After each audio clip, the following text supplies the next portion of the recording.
السلام علیکم. نوی ویډیو سره ستاسو هرکلی ویو دوستانو. امید لرم چې تاسو ټول به روزه خوشحاله وئ، ژوند په مزو کې به وئ. د سوشل میډیا په سترګه باندې یو خبر ډېر تیزۍ سره خپور شوی دی چې د پښتو مشهوره سندرغاړې نادیه ګل باندې قاتلانو حمله وکړه او ډېره زیاته بېدردۍ سره یې قتل کړه. دوستانو نادیه ګل باندې کومو قاتلانو حمله وکړه، اخر نادیه ګل داسې کوم کارونه کړي وو، ټول معلومات درسره په دې ویډیو کې شریکوم. زموږ دا ویډیو خامخا وګورئ چې پوره معلوماتونه ځان خبر کړئ. د نورو معلوماتي ویډیوګانو لپاره زموږ چینل سبسکرایب کړئ. تر دې نشان څخه مخه ووهئ چې زموږ هر یوه نوې معلوماتي ویډیو تاسو ته په اسانۍ سره میلاویږي. د سوشل میډیا په سترګه باندې یو خبر ډېر تیزۍ سره خپور شوی دی چې د پښتو مشهوره سندرغاړې او ډرامو مشهوره اداکاره نادیه ګل چې نن سبا یې ډرامې پرېښې دي، ګانو ته یې توجه ورکړې ده، هغې باندې قاتلانو حمله کړې ده او ډېره په بد حال کې په هسپتال کې قتل شوې ده. دوستانو آیا دا خبر رښتیا دی که دا خبر دروغ دی؟ خلک هسې نادیه ګل پسې پراپیګنډې کوي.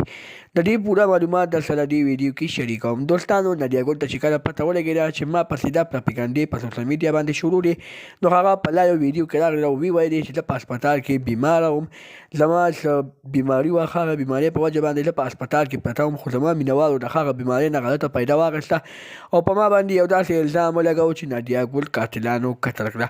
نادیه ګل وایي چې زه روغه جوړه یم، په ما باندې هېڅ څه نه دي شوي، ما پسې خلک هسې پراپیګنډې کوي. د نورو معلوماتي ویډیوګانو لپاره زموږ چینل سبسکرایب کړئ. تر دې نشان څخه مخه ووهئ چې زموږ هر یوه نوې معلوماتي ویډیو تاسو ته په اسانۍ سره میلاویږي. والسلام.